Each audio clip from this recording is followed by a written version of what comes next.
따라서 1년에 한 번 오늘 말씀에 있다 보면 오직 둘째 장막은 대제사장이 7절 읽는 거예요. 홀로 1년에 한 번 들어가되 자기와 백성의 허물을 위하여 드리는 피 없이는 아니한다.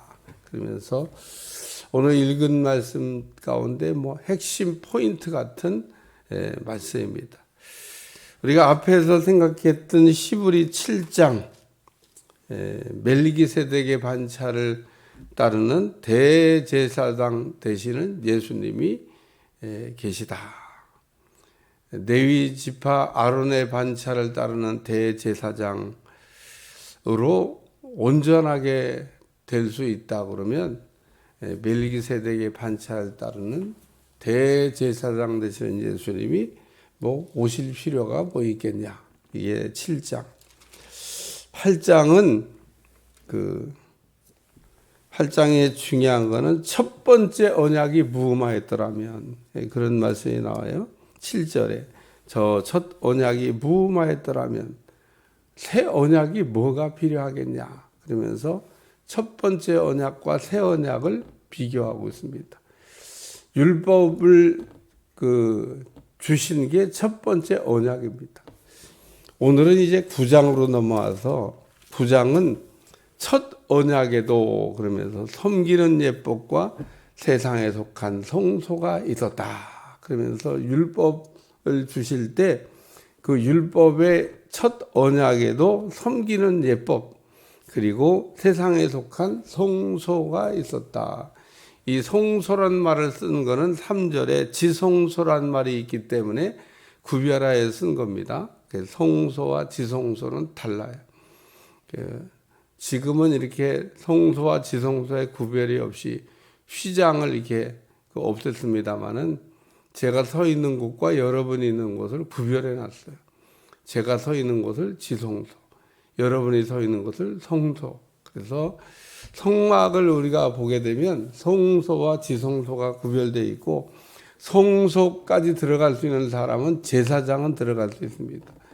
제사장들이 들어가서 그 안에서 떡상에다 떡을 올려놓는다든지 분향단을 아침 저녁을 감금해서 불이 꺼지지 않게 한다든지 그래서 그 성소 안에서 하는 일 또 물론 성소 밖에서도 일을 하고 성소 안에서도 일을 하고 여기까지는 제사장들이 합니다. 레위 지파에 하나님께서 헌신받은 그 제사장. 그리고 이제 그 아론의 반차를 따르는 대제사장은 지성소를 들어갈 수 있는데 1년에 한 번 들어간다. 오늘 첫 언약에 섬기는 예법 그랬는데 구약의 아주 중요한 단어 가운데 하나가 섬김이라는 겁니다. 레위기서를 하나님께서 주신 거는 어떻게 하나님을 섬겨야 되는지를 우리에게 가르쳐 주신 말씀인데 그냥 쉽게 얘기하면 제사에 관한 법이에요. 근데 제사는 왜 드리나? 하나님을 잃어버린 인간이 드리는 거다. 하나님을 매일 만날 수 있다 그러면 제사 드릴 필요가 없어요. 제사 뭐하러 드려야 하나님 맨날 만날 수 있는데. 그러니까 지금도 우리가 하나님을 만날 수 있다 그러면 신앙생활을 정상적으로 잘하고 있는 거예요. 근데 하나님 만나는 게 안 된다. 하나님 만난다고 하는 얘기가 무슨 얘기냐? 이렇게 뭔 얘기냐? 이렇게 표정을 지면 그러면 신앙생활에 뭐가 문제가 있는 거죠. 뭐가 다 정리가 안 된 겁니다. 정리된 걸 또 모르거나 다 정리가 됐는데 정리된 걸 모르면 정리됐는데 정리된 걸 모르면 정리되지 않은 것 같이 인생을 살게 돼요. 그러니까 오늘 이 말씀에는 첫 언약에 있는 성소에 관한 내용을 다루고 있는데 5절에 보면 그 위에 속죄소를 덮는 영광의 그룹들이 있으니 이것들에 관하여 이제 낱낱이 말할 수가 없다. 이거를 그냥 뭐 이 정도 얘기하면 되지. 지금 이거 얘기하려고 하는 게 아닌데 막 이 얘기를 막 하면 몇 날 며칠 해야 되죠. 성소에 있는 뭐 예를 들면 번제단이 뭐냐? 그럼 번제단 설명하려면 하루 종일 할 수도 있어요. 그게 뭐 금방 끝난 얘기가 아닙니다. 아니 그러면 떡상은 또 뭐냐? 떡상의 크기는 어떻게 만들어져 있고 떡상에 왜 올려놔야 될 떡은 어떻게 올려놔야 되고 떡은 또 뭐고 뭐 떡은 어떻게 만들고 뭐 그거 설명하려면 한참 해야 돼요. 그러니까 지금 이 히브리 기자가 뭐 그런 거에 관해서 또 지성소 안에 있는 법계에 관해서 뭐 설명하려면 뭐 시간 많이 걸리는데 뭐 지금 그 얘기 하려고 하는 건 아니니까 첫 언약의 섬기는 예법 또 세상에 속한 성도 성소 이게 있다. 그리고 이 첫 장막 예비한 첫 장막에는 등잔 때 상 진설병이 있으니 이는 성소라 일컫고 또 둘째 휘장대에는 장막을 지성소라 일컫는데 이 지성소에는 금향로와 사면을 금으로 싼 언약궤가 있고 그 안에는 만나와 또 그 아론의 쌍난 지팡이 언약의 돌판들이 그 안에 들어 있다. 뭐 그러니까 이 사람은 구약의 제사법을 아주 정통하게 그 제사장 출신이니까 자전 너무 잘 알고 있는 전문가입니다. 근데 오늘 그 첫 번째 우리가 생각할 말씀은 열리지 않았다 이런 말씀이에요. 여기 9절에 8절에 보면 성령이 이로써 보이시는 것은 첫 장막이 서 있을 동안에 성소에 들어가는 길이 아직 나타나지 아니한 것이라 그러면서 이 둘째 장막은 대제사장이 홀로 1년에 한 번 들어가되 자기와 백성의 허물을 위하여 드리는 피 없이는 아니한다. 이건 짐승피를 얘기하는 겁니다. 짐승피로 자기 죄를 속죄하고 백성의 죄를 속죄하고 그리고 1년에 한 번 지성소를 출입했는데 이렇게 했던 이유는 지성소로 들어가는 길이 안 열렸기 때문에 그렇다. 내일 그 열린 내용을 이제 다루게 될 거예요. 11절서부터 쭉 그 지성소가 열렸다는 이야기를 내일 어떻게 열렸냐? 이제 그 내용을 내일 설명합니다. 그리고 내일 말씀을 읽어보면 오늘도 나오지만은 단번에라고 한 말씀이 계속 반복적으로 나와요. 오늘 읽은 말씀에도 단번에가 나온 것 같은데 단번에 뭐 이런 내일 나오나? 어쨌든 이 단번에라고 하는 말씀이 이제 계속 반복적으로 나오게 될 겁니다. 자, 그래서 오늘 길이 열리지 않았다. 이 얘기 뭐냐면 우리가 지성소 하나님은 계신데 그 하나님을 만나러 가는 길이 안 열려서 이렇게 지금 대제사장이 1년에 한 번 자기 죄와 백성의 죄를 속죄하고 들어가서 하나님을 만나러 들어갔다. 누구나 들어갈 수 있냐? 누구나 못 들어갔습니다. 제사장이면 들어갈 수 있나? 못 들어갔습니다. 제사장이라 할지라도 지성소에 못 들어갔습니다. 그리고 들어가는 일을 다 덜덜 떨어야 했어요. 대제사장이 이렇게 자기 죄를 백성의 죄를 속죄하고 지성소에 들어가는데도 덜덜덜 떨었다고 그래요. 왜? 들어갔다 죽을까 봐. 그래서 제사장 발목에다가 줄을 묶어 갖고 이렇게 지성소에 들어갔는데 혹 들어갔다가 무슨 일을 만나면 누구도 그 안에 못 들어가니까 그러니까 이제 밖에서 줄로 이렇게 죽은 대제사장을 끌어내려고까지 방법을 강구했다. 그래서 발에다가 줄을 묶고 그리고 제사장의 옷에 보면 그 방울을 달아놨어요. 방울. 그 이제 제사장이 지성소에 들어가서 일을 할 때 그 이렇게 움직이면 딸랑딸랑딸랑 소리가 날 거 아니에요? 그 제사장 옷에 옷 끝에는 그 술에다가 방울을 이렇게 달았는데 제사장이 이렇게 움직이면 딸랑딸랑. 그러니까 밖에서 제사장이 죽었는지 안 죽었는지 그 소리만 듣고도 알 수 있어. 왜냐하면 제사장이 딸랑딸랑 이러는데 소리가 안 난다.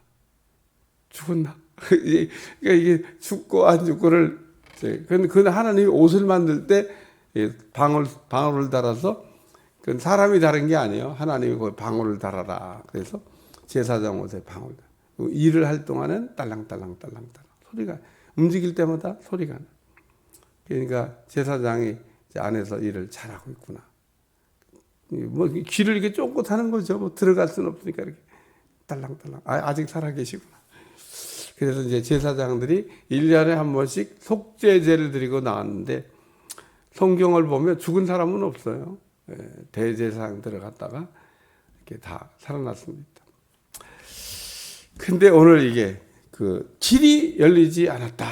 그러면서 이 길을 열으실 분이 누구냐? 이제 대제사장 되시는 우리 멜기세덱의 반차를 따른 예수님이 길을 열을 거다. 뭐 그 얘기를 지금 하는 겁니다.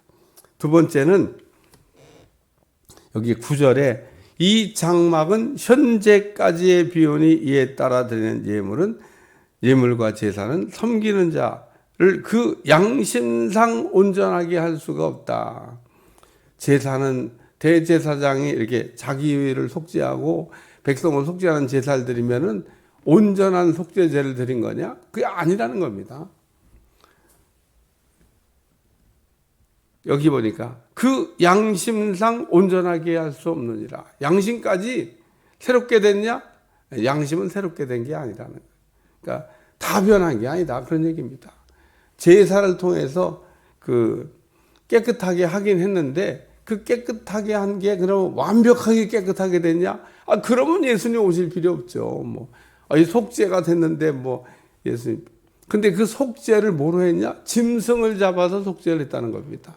그러니까 짐승을 잡아 하는 속죄는 온전한 속죄가 아니다. 그런 얘기입니다. 그러니까 1년에 한 번 또 드려야 돼. 효력이 1년밖에 없어. 그래서 1년에 한 번만 드려야 되는 이 속죄제. 완전한 것도 아닌 속죄제. 그래서 양심까지 양심상 온전하게 할 수가 없다. 그래서 지금 첫 언약에 있는 대제사장이 드린 이 속죄는 그 양심까지 온전하게. 그러니까 우리를 온전히 변화시킬 수 있는 어제 8장을 읽으면 우리가 8장을 읽으면서 온전. 첫 언약이 무마했더라면 이거로 다 될 것 같으면 예수님이 오실 필요가 있겠냐. 그 얘기를 말씀하고 있습니다. 그래서 세 번째 말씀은 여기 개혁할 때까지란 말씀이 나와요. 10절에 보면 이런 것은 먹고 마시는 것과 여러 가지 씻는 것과 함께 육체의 예법일 뿐 개혁할 때까지 맡겨두신 것이라. 이게 바로잡을 때까지 그냥 하는 일이다. 그런 얘기입니다. 그러니까 멜기세덱의 반차를 따른 대제사장이 오실 때까지만 하는 일이다. 개혁할 때까지, 바로잡을 때까지만 하는 일이다라는 얘기를 말씀하고 있습니다. 오늘 말씀의 중요한 건 설교 제목으로도 제가 1년에 한 번 그랬습니다마는 7절에 오직 둘째 장막은 대제사장이 홀로 1년에 한 번 들어가되 자기와 백성의 허물을 위하여 드리는 피 없이는 아니한다. 그러니까 그냥은 못 들어간다. 그런 얘기입니다. 그러니까 오늘 우리가 하나님을 만나야 되는데 피 없이 만날 수 있냐? 피 없이는 못 만난다는 겁니다. 그러니까 구약 시대 때는 짐승 피를 잡아가지고 하나님을 만났고 신약 시대 때는 이제 내일 더 아주 구체적으로 다룰 예수님의 피를 통해서 하나님을 만난다. 그러니까 1년에 한 번 대제사장이 지성소에 왜 들어갔냐? 속죄하려고 들어갔지만 속죄하는 그 자체의 의미가 있는 게 아니라 하나님을 만날 때 속죄 없이는 하나님을 만날 수가 없다라는 얘기를 가르쳐 주고 있는 겁니다. 그러니까 오늘 우리가 죄의 문제가 해결돼야만 죄인이 의인되어야만 하나님을 만날 수가 있다. 깨달아지시기를 축원합니다. 그러니까 오늘날도 하나님 만나는 게 이게 자연스럽게 잘 되는 게 정상인 겁니다. 하나님 만나는 게 왜 이렇게 하나님이 나는 왜 버리셨나? 하나님은 안 만나 주셨나? 구약의 성경을 읽다 보면 아브라함이 하나님 만나는 일을 아주 잘하고 있는 걸 볼 수 있습니다. 하나님하고 대화를 잘해요. 그러니까 이 하나님하고 대화를 잘한다는 얘기는 그 신앙이 정상이라는 거예요. 근데 아브라함이 하나님하고 대화를 못했던 시간이 있습니다. 그게 뭐냐? 하나님의 말 안 듣고 불순종했을 때, 하나님을 믿지 않았을 때, 하나님이 이렇게 말씀하시면은 그 의심 없이 그냥 믿어야 되잖아요. 뭐 언제까지 믿어야 돼? 끝까지 믿어야 돼. 끝까지. 뭐 상황이 변하든 뭐 여건이 바뀌든 뭐 어떤 일이 벌어지든 아기를 낳든 못 낳든 뭐 아기를 낳든 못 낳든 그게 뭐 중요해요? 하나님 말씀이 중요하지. 예? 근데 우리는 하나님 아들 준다 그러는데 당신도 보니까 나도 보니까 끝났네. 그러면요, 우리는 그런 상황이 되면 우리는 아주 그냥 한숨 푹 쉬고 하나님이 없어져 버려. 응? 하나님이 없어져 버려. 왜 없어져 버냐? 지금 현실을 보니까 다 끝났는데, 예. 그러니까 하나님이 없어져. 그렇기 전에는 막 하나님을 믿어. 예. 그러니까 현실이 이렇게 나빠지기 전까지는 하나님을 잘 믿어. 근데 현실이 나빠져? 하나님 안 믿어. 그래서 하갈을 통해 갖고 이스마엘을 만난 다음에 아브라함이 무려 13년간 하나님하고 대화를 못했다. 아브라함이 죽었다 그런 얘기입니다. 얼마나 힘들었을까. 여러분, 아예 하나님과 대화가 안 된 사람은 불편할 것도 없어요. 어차피 들은 적이 없고 어차피 만난 적이 없는데 뭐가 불편해요? 여러분, 모르면요 하나도 안 불편해요. 한 번도 하나님 만나보지 못한 사람은 불편할 게 없어요. 왜냐하면 한 번도 만난 적이 없으니까. 근데 하나님하고 사귐이 잘 됐던 사람이 갑자기 하나님과 사귐이 안 된다. 그러면 그게 지옥인 겁니다. 정말 힘든 겁니다. 근데 아브라함에게 그런 일이 일어났다. 그 왜 그러냐? 죄를 져서. 제가 죄 얘기를 하는데 우리가 죄를 해결하셔야 됩니다. 하나님은 깨끗한 사람을 좋아해요. 근데 오늘 우리에게는 짐승 피가 아니라, 내일 얘기할 건데 자꾸 나와. 짐승 피가 아니라 예수님의 피가 있다고 하는 거에 감사하시길 바랍니다. 오늘 우리가 지성소에 들어가서 속지 않은 일도 했지만 속지한 사람이 들어갔지만 왜 들어갔냐? 하나님 만나려고 들어간 거예요. 그러니까 오늘 우리는 지성소에 계신 하나님을 언제나 만날 수 있는 게 그게 정상인 겁니다. 왜? 예수님의 피를 가지고 사니까. 내일 말씀이지만 11절서부터 말씀을 22절까지 쭉 한번 읽어봐요. 쭉 한번. 예? 그러면은 참 이게 예수님 피가 정말 중요한 거구나. 여러분이 깨달게 될 줄로 믿습니다. 그래서 오늘 1년에 한 번 이렇게 대제사장이 지성소에 들어간 거는 길이 아직 안 열려서, 그리고 이 대제사장이 드리는 제사는 그 양심을 온전하게 할 수가 없기 때문에, 그리고 이거는 그 이제 개혁을 할 때까지, 바로 잡을 때까지, 누가? 예수님이 오셔서 바로 잡을 때까지만 제한된 제사다라는 얘기를 말씀하고 있습니다. 기도하겠습니다. 하나님, 오늘도 첫 언약에 섬기는 예법과 세상에 속한 성도를 설명하면서 오늘 멜기세덱의 반차에 따른 예수님에 관한 대제사장이 오실 것을 우리에게 가르쳐 주심을 감사드리고, 날마다 예수님의 속죄를 통하여 하나님을 만날 수 있게 도와주시고 만남의 축복을 누리게 하여 주옵소서. 예수님의 이름으로 간절히 기도하옵나이다. 아멘.